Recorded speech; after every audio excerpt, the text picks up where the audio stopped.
But alive? What happens up to the time when he is found dead? Nothing, for several hours, nothing until night. But during the night some one made his way in."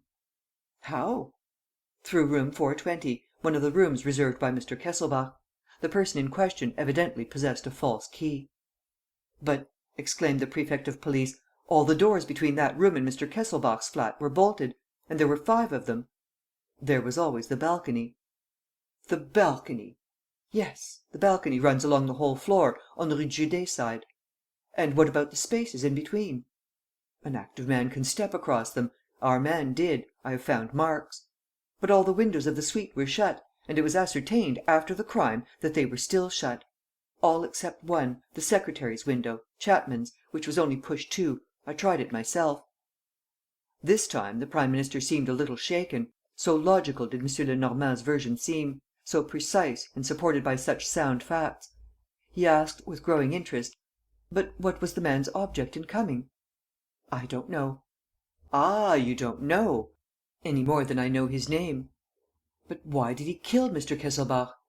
"I don't know. This all remains a mystery. The utmost that we have the right to suppose is that he did not come with the intention of killing, but with the intention, he too, of taking the documents contained in the morocco note case and the ebony box; and that, finding himself by accident in the presence of the enemy reduced to a state of helplessness, he killed him." Valenglay muttered: "Yes, strictly speaking, that is possible. And, according to you, did he find the documents?" "He did not find the box, because it was not there. But he found the black morocco note case. So that Lupin and the other are in the same position. Each knows as much as the other about the Kesselbach scheme." "That means," remarked the premier, "that they will fight." "Exactly. And the fight has already begun. The murderer, finding a card of Arsène Lupin's, pinned it to the corpse. All the appearances would thus be against Arsène Lupin. Therefore, Arsène Lupin would be the murderer." "True, true," said Valenglay. "The calculations seemed pretty accurate." "And the stratagem would have succeeded," continued M. Lenormand, "if, in consequence of another and a less favourable accident, the murderer had not, either in coming or going, dropped his cigarette case in room 420, and if the floor waiter, Gustave Beudot, had not picked it up. From that moment, knowing himself to be discovered, or on the point of being discovered." "How did he know it?" "How? Why, through M. Formerie, the examining magistrate, himself. The investigation took place with open doors. It is certain that the murderer was concealed among the people, members of the hotel staff and journalists, who were present when Gustave Beudot was giving his evidence. And when the magistrate sent Gustave Beudot to his attic to fetch the cigarette case, the man followed and struck the blow. Second victim." No one protested now. The tragedy was being reconstructed before their eyes with a realism and a probable accuracy which were equally striking. "And the third victim?" asked Valenglay. "He himself gave the ruffian his opportunity. When Beudot did not return, Chapman, curious to see the cigarette case for himself, went upstairs with the manager of the hotel. He was surprised by the murderer, dragged away by him, taken to one of the bedrooms and murdered in his turn." "But why did he allow himself to be dragged away like that, and to be led by a man whom he knew to be the murderer of Mr. Kesselbach and of Gustave Beudot?" "I don't know, any more than I know the room in which the crime was committed, or the really miraculous way in which the criminal escaped." "Something has been said about 2 blue labels." "Yes, one was found on the box which Lupin sent back; and the other was found by me and doubtless came from the morocco note case stolen by the murderer." "Well?" "I don't think that they mean anything. What does mean something is the number 813, which Mr. Kesselbach wrote on each of them. His handwriting has been recognized." "And that number 813?" "It's a mystery." "Then ..." "I can only reply again that I don't know." "Have you no suspicions?" "None at all. 2 of my men are occupying one of the rooms in the Palace Hotel, on the floor where Chapman's body was found. I have had all the people in the hotel watched by these 2 men. The criminal is not one of those who have left." "Did no one telephone while the murders were being committed?" "Yes, some one telephoned from the outside to Major Parbury, one of the 4 persons who occupied rooms on the first floor passage." "And this Major Parbury?" "I am having him watched by my men. So far, nothing has been discovered against him." "And in which direction do you intend to seek?" "Oh, in a very limited direction. In my opinion, the murderer must be numbered among the friends or connections of Mr. and Mrs. Kesselbach. He followed their scent, knew their habits, the reason of Mr. Kesselbach's presence in Paris; and he at least suspected the importance of Mr. Kesselbach's plans." Then he was not a professional criminal? No, no, certainly not. The murder was committed with extraordinary cleverness and daring, but it was due to circumstances. I repeat, we shall have to look among the people forming the immediate circle of Mr. and Mrs. Kesselbach.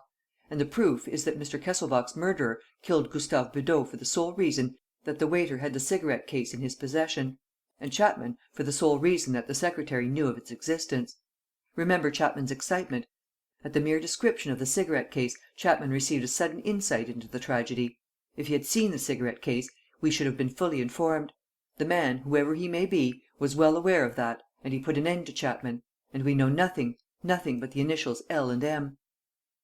He reflected for a moment and said: "There is another proof, which forms an answer to one of your questions, Monsieur le Président.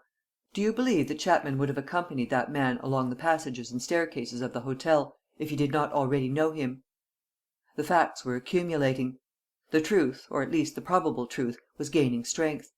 Many of the points at issue, the most interesting perhaps, remained obscure. But what a light had been thrown upon the subject! Short of the motives that inspired them, how clearly Lenormand's hearers now perceived the sequence of acts performed on that tragic morning! There was a pause. Every one was thinking, seeking for arguments, for objections. At last, Valenglay exclaimed: "My dear Lenormand, this is all quite excellent. You have convinced me. But, taking one thing with another, we are no further than we were." "What do you mean?" "What I say. The object of our meeting is not to clear up a portion of the mystery, which, one day, I am sure, you will clear up altogether, but to satisfy the public demand as fully as we possibly can.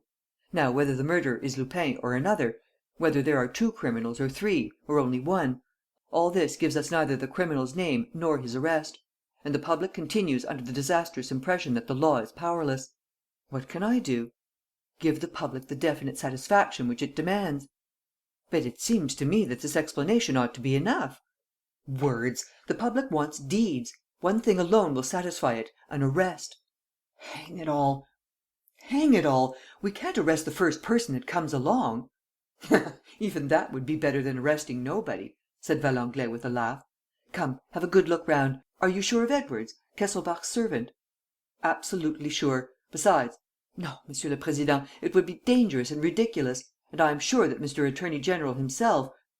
There are only two people whom we have the right to arrest: the murderer, I don't know who he is, and Arsène Lupin." "Well?" "There is no question of arresting Arsène Lupin, or, at least, it requires time, a whole series of measures, which I have not yet had the leisure to contrive, because I looked upon Lupin as settled down, or dead." Valenglay stamped his foot with the impatience of a man who likes to see his wishes realized on the spot. And yet, my dear Lenormand, something must be done, if only for your own sake. You know as well as I do that you have powerful enemies, and that, if I were not there. In short, Lenormand, you can't be allowed to get out of it like this. What are you doing about the accomplices? There are others besides Lupin. There's Marco, and there's the rogue who impersonated Mr. Kesselbach in order to visit the cellars of the Crédit Lyonnais. Would you be satisfied if you got him, Monsieur le Président?" "Would I be satisfied? Heavens alive, I should think I would!"